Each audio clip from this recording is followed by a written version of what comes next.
सरिया मैं नसीमपारा में रहने वाला हूँ। आज अभी जो देख रहे हैं आप लोग, हजारों लोग यहाँ पर इकट्ठा हुए हैं।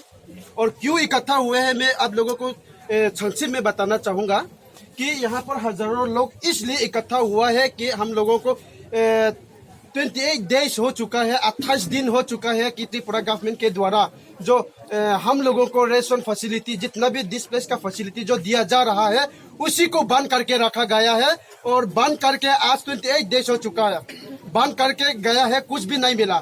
और उसकी वजह से यहाँ पर माँ बाप पूरे इकट्ठा हुए हैं और चिल्ला रहे कि खाली पेट में मिसिल करने के लिए यहाँ तक आना पड़ा। और मैं संक्षिप्त में बताना चाहूँगा कि खाली पेट में खाने के लिए जंगल में कुछ ढूंढने के लिए गया था। जंगल आलू हो गया और बम्बू सूट हो गया, ये सारे चीज लेने के लिए जंगल में खाने के लिए कुछ अपना पेट भरने के लिए कुछ ना कुछ लेने के लिए गया था। लेकिन उसमें सांप ने काटा है, सांप काटा है। 3 आदमी हो चुका है जो सांप ने काट करके उस लोगों को डेथ हो चुका है। एक है दोंगसा बोल के रिंजलाम्फा, और उसका नाम है दोंगसा, और उसका उम्र है 45 साल का, वो डेथ हो चुका है।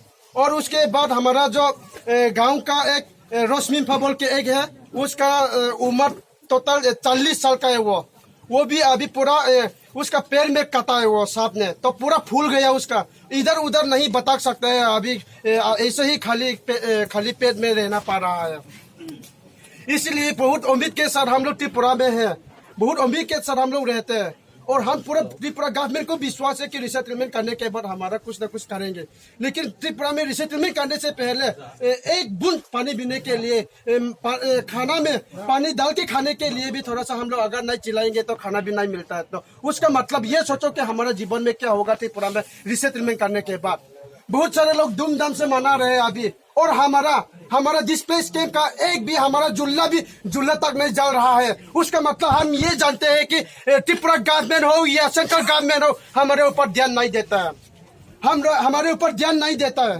क्यों हम लोगों को मिसिल नहीं करने से खाना क्यों नहीं मिलता है? क्या हम त्रिपुरा का नागरिक नहीं है, भारत का नागरिक नहीं है हम लोग? अगर भारत का नागरिक होता तो हम लोगों को क्यों इतना तरसा रहा है, क्यों इतना तकलीफ दे रहा है, क्यों इतना परेशान क्यों कर रहा है? क्या हम लोग को भारत का नागरिक होने के नाते क्या हमें कुछ भी नहीं बोल सकता?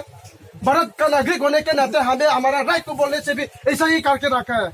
हमारा राइट को बोलने से मिलता है, हमारा जब तक हमारा राइट को नहीं बोलने से कुछ भी नहीं मिलता है। उसका मतलब पूरा जानते हैं कि त्रिपुरा गवर्नमेंट ने हम लोगों को प्ले गेम खेल रहा है, फुटबॉल जैसा खेल रहा है, फुटबॉल गेम जैसा बना रहे हैं हम लोगों को।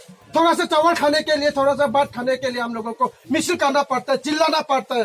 अभी भी देखो सबका शरीर में देखिए सब भीग गया है, और बारिश में भी, और पूरा हमारे शरीर में सब एक करके चेक करके देखिए कि हमारा पेट में चावल होगा कि या नहीं होगा।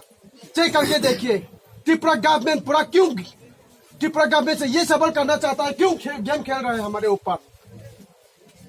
पढ़ाई लिखाई नहीं है, अनपढ़ गवाही, हम लोग अनपढ़ है। उसका मतलब ऐसा करके रखेंगे त्रिपुरा गवर्नमेंट हो या सेंट्रल गवर्नमेंट। एक इंसान होने के लिए, एक अपना पेट भरने के लिए हमें कुछ ना कुछ करना पड़ता है। लेकिन कुछ ना कुछ करके खाने के लिए त्रिपुरा में ऐसा कुछ जगह भी नहीं है। जंगल में सिर्फ जाना है, जंगल में कुछ ना कुछ ढूंढने के लिए जाते हैं तो हमारे ऊपर ऐसा ही होता है। किसी ने सांप ने काटा है, किसी ने कुछ ना कुछ हो जाता है। लेकिन कुछ ना कुछ हो जाने के बाद भी त्रिपुरा सरकार आके उसको देखभाल करने के लिए कोई भी डिपार्टमेंट नहीं आया, पुलिस भी नहीं आया। पुलिस ऑपरेशन वगैरह करने के लिए, पोस्टमार्टम करने के लिए नसीमपारा में घुस के तक नहीं देखा। अभी तक त्रिपुरा गवर्नमेंट से ये कहना चाहता हूँ, हम लोगों को ऊपर क्यों इतना गेम क्यों खेल रहा है? जिस प्रकार भारत संविधान में लिखा है उसी प्रकार कीजिए। भारत नागरिक होने के नाते हमें भी हमारा राइट है जो भी करने के लिए, जो भी बोलने के लिए। लेकिन हम लोगों को ऐसा ही एक चावल खाने के लिए, एक प्लेट खाने के लिए ऐसा चिल्लाना पड़ता है। इसलिए मैं ये कहना चाहता हूँ, इस वीडियो को त्रिपुरा CM विप्लव देव तक पहुंच जाना चाहिए। आप सभी दोस्तों से मैं ये रिक्वेस्ट करता हूँ, इस वीडियो को जरूर फॉरवर्ड करें ताकि इस वीडियो विप्लव देव पर पहुंच सकूं। धन्यवाद। आप सभी को जो देखते आ रहे हैं जरूर फॉरवर्ड कीजिए। बांग्लादेश।